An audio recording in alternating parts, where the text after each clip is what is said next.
जाऊ माई जन द्वाजो चटपट मैया आई है। जाऊ माई जन द्वाजो चटपट मैया आई है। फुलवा बिछाई ले तो सारी डगरी वो तो डोला चढ़े आवती हमारी नगरी। फुलवा बिछाई सारी डगरी वो तो डोला चढ़ी आवती हमारी नगरी। फुलवा बिछाई ले सारी नगरी वो तो डोला चढ़ी आवती हमारी नगरी। फुलवा बिछाई ले सारी नगरी वो तो डोला चढ़ी आवती हमारी नगरी। हमारी चटपटा मैया अति सुंदरी वो तो डोला चढ़ी आवती हमारी नगरी। वो तो डोला चढ़ी आवती हमारी नगरी। जाऊ माई जन तेरा चटपट मैया। जाऊ माई जन तेरा चटपट मैया। दौड़ साथ गाई दे सारी नगरी कतो डोला चढ़ी आवती हमारी नगरी। गल साथ गाई दे सारी नगरी तो डोला चढ़ी आवती हमारी नगरी।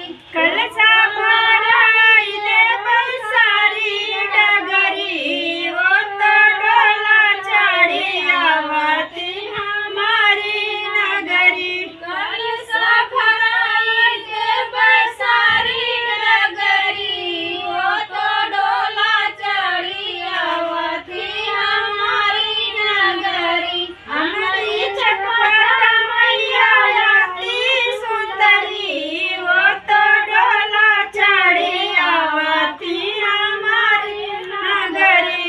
वो तो डोला चढ़ी आवती हमारी नगरी। जाऊ माई जनते चटपट मैया। जाऊ माई जनते आज चटपट मैया। ना जलाई दे सारी नगरी वो तो डोला चढ़ी आवती हमारी नगरी। ना जलाई दे सारी नगरी वो तो डोला चढ़ी आवती हमारी नगरी। दिया ना जलाई दे सारी नगरी वो तो डोला चढ़ी आवती हमारी नगरी।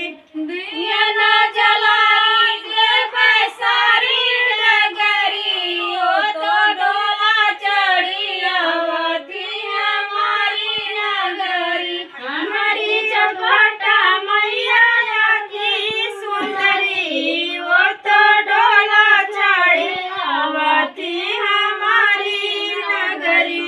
वो तो डोला चढ़ी आवती हमारी नगरी। जाऊ माई जनते चटपटा मैया। जाऊ माई जनते चटपटा मैया। आसन लगाई दे सारी नगरी वो तो डोला चढ़ी आवती हमारी नगरी। आसन लगाई दे सारी नगरी वो तो डोला चढ़ी आवती हमारी नगरी। आसन लगाई दे सारी नगरी वो तो डोला चढ़ी आवती हमारी नगरी। आसन लगाई दे सारी नगरी वो तो डोला चढ़ी आवती हमारी नगरी। हमारी चटपटा मैया अति सुंदरी वो तो